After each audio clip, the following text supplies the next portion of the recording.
Tripura Pradesh Congress President Ashish Kumar Saha, Pradesh Mahila Congress President Sarbani Ghosh, and All India Mahila Congress Secretary cum Tripura in charge Kim Hokib led a key party meeting today at Irarpur Chaumani near South Manik Bandar in Kamalpur.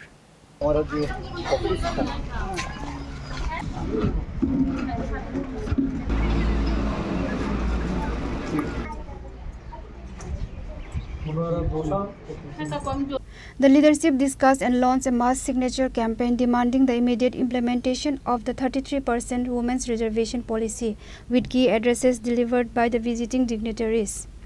During their media briefings, State Chief Ashish Kumar Saha and Central Observer Kim Hokib strongly criticized the BJP's double-engine government at both the state and central levels for failing to fulfill its promise.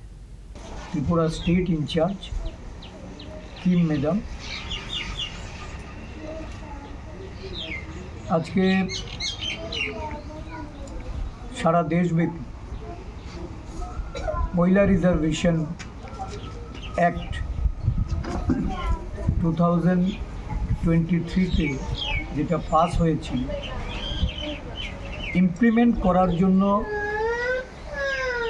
Central government dealing প্রসেসে চলছে। মহিলা কংগ্রেস এবং all India Congress committee এই act immediate চালু করা, সারা দেশব্যাপী সংসদে এবং প্রতিটা রাজ্যে বিধানসভায় এই আইন বাস্তবায়ন করে মহিলাদের অধিকার, তাদের ক্ষমতায়ন এর যেমন দাবি মহিলা কংগ্রেসের পক্ষ থেকে দেশের সরকারের প্রতি, এবং রাজ্য সরকার মহিলাদের নিরাপত্তা, তাদের কর্মসংস্থান নিয়ে উদাসীন। রাজ্য সরকারের কাছেও আমাদের দাবি থাকবে অবিলম্বে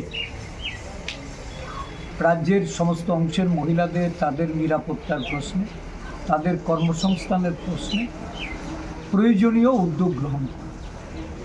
এটা দেশের সরকার এবং রাজ্যের সরকার, এই ডাবল ইঞ্জিনের সরকার সব ক্ষেত্রে তারা ব্যর্থ। তাদের এই ব্যর্থতার দায়ভার রাজ্যের মানুষ বা দেশের মানুষ তারা মেনে নিতে পারছে না।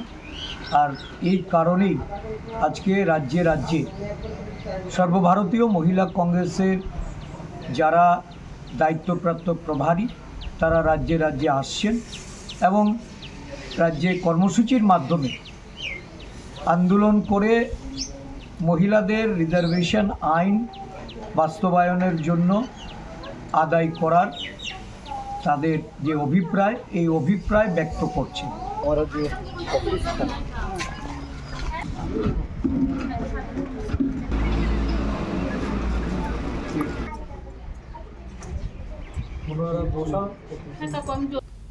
Reported by Biplav from Khwai, Chinikhora.